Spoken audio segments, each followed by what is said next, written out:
Welcome back to the first session of the course Educational Technology. Session 1, Technology in Education. In this session, we will cover Technology in Education, Educational Technology, History of Evolution and Development. Have you ever wondered that we are using technology in every domain of our life? Be it in the office, hospital, household work, education, etc. So now the question is, does the use of technology really improves our life, or we are just catching up with the trends of technology?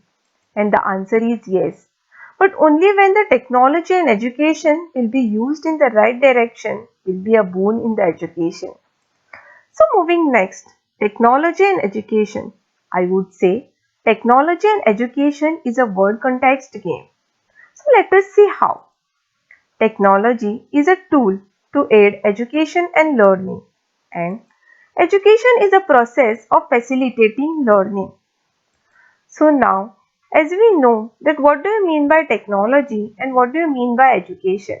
So let us know how educational technology is different from that of technology in education. As I have mentioned earlier, it is a game of word context. Educational technology is a combined use of computer hardware, software, and educational theory to facilitate learning or to help improve user academic performance. Whereas technology in education is a use of tech tools for education and learning. We use tools in education to make the concept more meaningful, more relevant by giving the actual experience to the learner. Example of the educational technology is a Moodle, learning management system, in a college or in the university, where instructor can upload and manage the content, post assignments, laboratory experiments, conduct online tests. Add the plugin to the Moodle to capture the live videos of the instructor delivering lessons to the enrolled students will add a great help during this ongoing pandemic. Let us take the example of the technology in education. Teacher want to explain the working of the human respiratory system to the learner. So the function of the human respiratory system is to take the oxygen and release the carbon dioxide as the human breath out. So the step 1 of the teacher will be to draw a diagram of the human respiratory system. Step 2 will be to label the parts of the diagram such as the nasal cavity, bronchus, diaphragm, alveoli, etc. And the last step is to explain the actual working of the human respiratory system. Air mix of the different gases is inhaled in the throat or the windpipe. The trachea branches into the two bronchs, the tubes that leads to the lungs. From lungs, oxygen is moved into the bloodstream and the blood carries oxygen to the body. Red blood cells collect the carbon dioxide from the body back to the lungs. So the exchange of oxygen and carbon dioxide take place in the alveoli, small structure in the lungs. Diaphragm controls breathing. So during inhalation, diaphragm pulls forward, drawing air into the lungs, and during exhalation, the diaphragm expands to force out the air. In this whole process, students will get to know how to draw, what are the parts and the writing and the working. So now, let us watch this video which I have downloaded from the YouTube.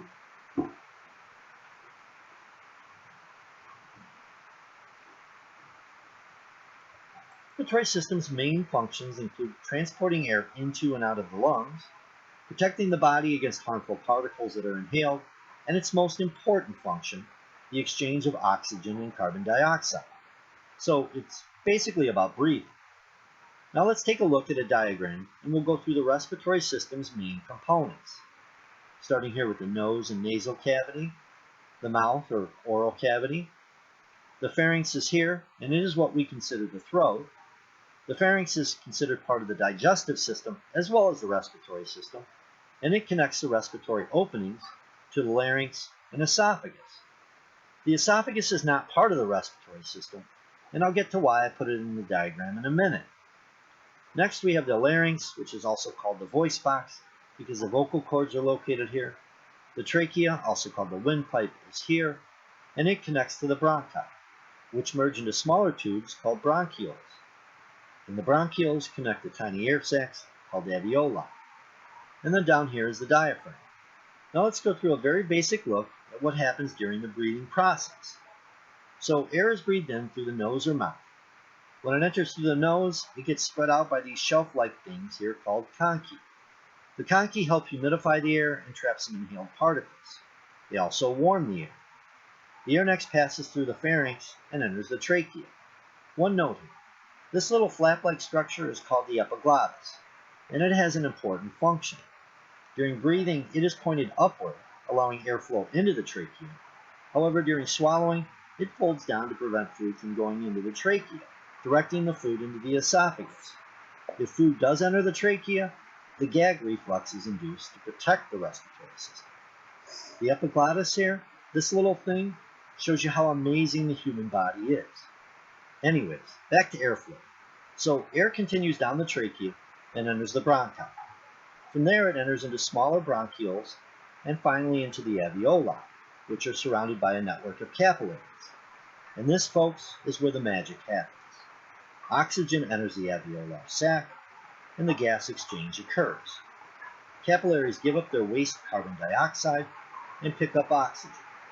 Carbon dioxide is then exhaled through the air passage the oxygen was inhaled through, and the oxygen picked up by the blood returns to the heart.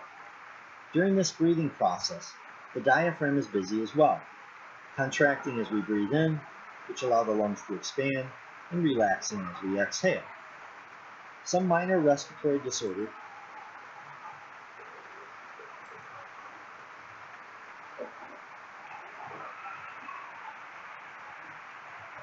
So now what we have done is we have given learner an actual experience of working of human respiratory system, providing this actual experience was possible only due to the use of technology which was necessary for this scenario. Wrong way could be looking at the tool and trying to make the content, as this can cause a more confusion in the learner. Example, to solve the differential integration on overhead projector. The best way to teach the integration is to use the traditional system board, or to solve the problem on the board, or to use the tabletop approach for capturing the online videos. Many a times it happens that the instructor uses the technology to create the content, since the institution has invested on the new piece of technology. So, we use the technology in education only when it is extremely needed to explain the concept, and do not use it because it is available. Moving it to the next, evolution and development, that is education of yesterday, today and tomorrow. Oral communication. In ancient times, stories, histories and news were transmitted and maintained through oral communication. It was memorized and was transmitted by reciting. Next is a written communication. Written communication is a more accessible, reproducible without distortion, and thus is more open than the oral communication. Broadcasting. In around 1924, first adult education was a radio. In 1960s, television was first used in the school education. At present, video. YouTube is the best known for the educational clip which is downloadable and can be integrated into the online courses. Just the way I have downloaded the working of the human respiratory system videos and integrated into my online courses. Computer technology. Blended learning makes the combined use of classroom teaching with online technology. Flipped classroom is a learner is asked to watch the pre-recorded videos at home and come to the school to do homework or a discussion. Online learning environment. Moodle learning management system, which I have discussed in the previous slide. MOOCs courses on Swayam, where course coordinator upload the video and or non-video modules, built-in assessment exercises, and at the end of the course there will be a terminal assessment for certification. You can find the course on the swayam.gov.in and or also on the Swayam mobile app. Consortium for Educational Communication YouTubechannel on the Swayam Prabhat platform, which is at 24/7 satellite channel Vyas. You can also get it on www.cec.nic.in. Social media, which include blogs, YouTube, Twitter, Facebook. These are very powerful as the social media are associated with the young people. Future is a virtual classroom that is an augmented reality. So to get the idea of what do you mean by that, let's watch the video which I have again downloaded it from the YouTube.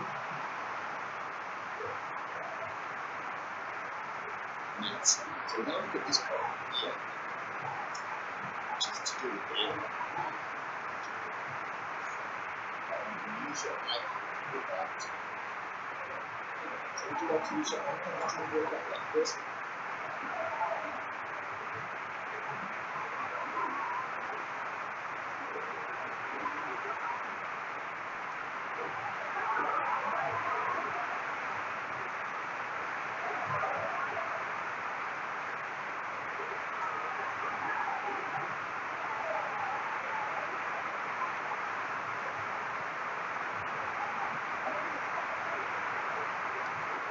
And you can use it on your iPad.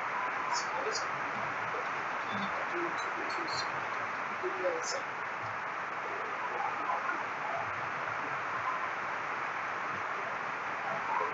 So it's the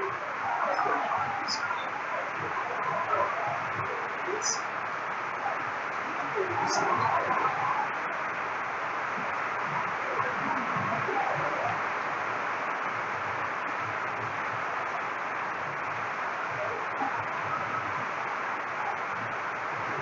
system. This let's use the patterns. So you can do it on your you're looking at the like projector. So lessons.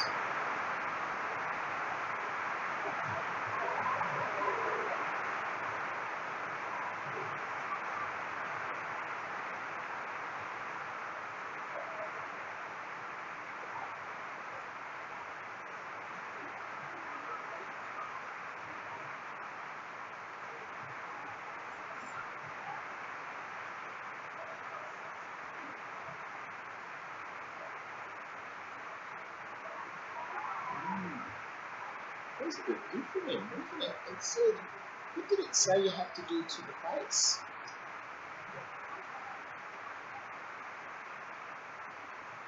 Oh, times that on. I'm going to do that for me. So work out what's half of, do the first one for me. Use your pen.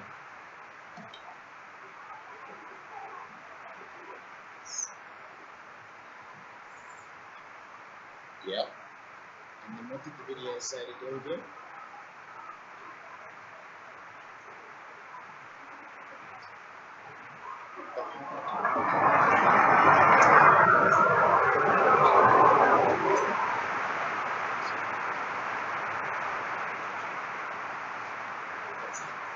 Whoa! So we have done those times. Very good, Ian.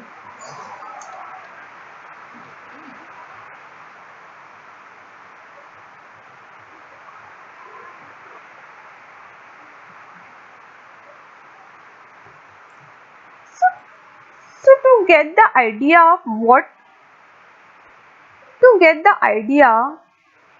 We have given the actual experience before solving the problem. Yes. So the learner has got the actual experience of the problem before even trying to solve the problem.